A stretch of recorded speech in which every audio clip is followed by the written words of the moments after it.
Assalamualaikum warahmatullahi wabarakatuh. Hamdan syukran alaika ya Allah. Salatan wa salaman alaika ya Rasulullah. Pada kesempatan kali ini saya akan sedikit menjelaskan tentang sejarah perkembangan Al-Quran pada masa dinasti Abbasiyah dan Utsmaniyah.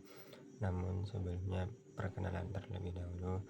Nama saya Sayun Nabili, biasa dipanggil Nabil, dari program studi ilmu Al-Quran dan Tafsir Fakultas Usuluddin dan Dakwah Universitas Islam Negeri Madura. Dan yang kedua kalinya saya ucapkan banyak terima kasih kepada Bapak dosen pengampu dan juga teman-teman sekelas lainnya. Langsung saja ke pembahasannya, yaitu genealogi dinasti Abbasiyah dan Utsmaniyah dalam perkembangan Al-Quran. Dinasti Abbasiyah berdiri pada tahun 750 Masehi oleh keturunan Abbas bin Abdul Muthalib yang berpusat pada saat itu di Baghdad. Di bawah khalifah seperti Al-Saffah, Al-Mansur, Harun al-Rasyid, dan Al-Ma'mun, Baghdad menjadi pusat ilmu pengetahuan Islam. Masa ini juga penting bagi perkembangan tafsir, qiraat, dan kodifikasi Al-Quran.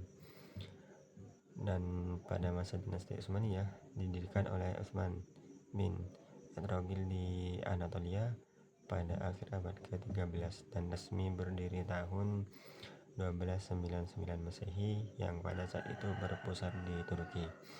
Nah, dinasti Utsmaniyah ini menjadi salah satu kerajaan Islam terlama, bertahan hingga 1924 Masehi. Kekuasaan sultan diwariskan secara turun-temurun, namun tidak selalu kepada putra pertama. Selama hampir 7 abad berdiri, 38 sultan pernah memimpin dan membawa dinasti Utsmaniyah menjadi kekuatan besar dalam sejarah Islam. Kontribusi dinasti Abbasiyah dan Utsmaniyah terhadap perkembangan Al-Quran. Nah, kontribusinya para khalifah dinasti Abbasiyah yaitu berperan besar dalam perkembangan dan pelestarian Al-Quran. Mereka mendirikan lembaga ilmiah seperti Bait al-Hikmah untuk mendukung kajian tafsir, qiraat, dan ulumul Quran.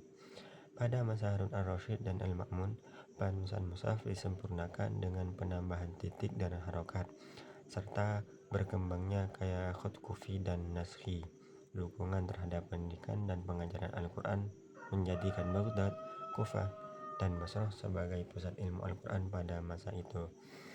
Nah, untuk kontribusi dinasti Umayyah tersendiri yaitu berkontribusi besar dalam pelestarian dan penyebaran Al-Quran. Mereka menstandarkan penyalinan serta mencetak mushaf dengan teknologi modern pada masa Sultan II, Sultan Mahmud II, dan Sultan Abdul Hamid II. Selain itu, pendirian madrasah, masjid, lembaga-lembaga tahfidz memperkuat tradisi membaca dan menghafal Al-Quran di seluruh wilayah kekuasaan Islam. Peran ulama qiraat pada masa dinasti Abbasiyah dan Utsmaniyah terhadap perkembangan Al-Quran. Nah, peran ulama qiraatnya, para ulama qiraat Abbasiyah berperan dalam mengkodifikasikan dan menstandarkan bacaan Al-Quran. Tokoh utama seperti Ibnu Mujahid menetapkan 7 qiraat mutawatir melalui kitab-kitab Al-Sab'ah fi al-qiraat. Ulama lain seperti Al-Kisai, Imam Nafi, Imam Amir, Imam Hashim, dan Abu Amr dan Ibnu Katsir turut menjaga keaslian bacaan Al-Quran.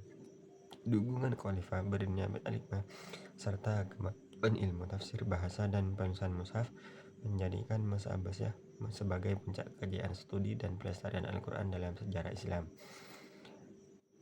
Nah, untuk kontribusi dinasti Umayyah, para ilmu qiraat berperan penting dalam menjaga kemurnian bacaan Al-Quran melalui pengajaran qiraat mutawatir di madrasah dan lembaga keagamaan. Tradisi tafsir juga berkembang pesat dengan karya seperti Tafsir Al-Jalalain, Tafsir Al-Kabir. Namun selain itu, seni kaligrafi Qats Utsmani mencapai puncak kejayaan melalui tokoh seperti Hafiz Utsman yang menjadi standar mushaf hingga kini. Dengan demikian, masa Utsmaniyah menandai perpaduan antara pelestarian teks pengajaran dan keindahan penulisan Al-Quran. Nah, mungkin itu saja yang dapat saya sampaikan. Kurang lebihnya mohon maaf.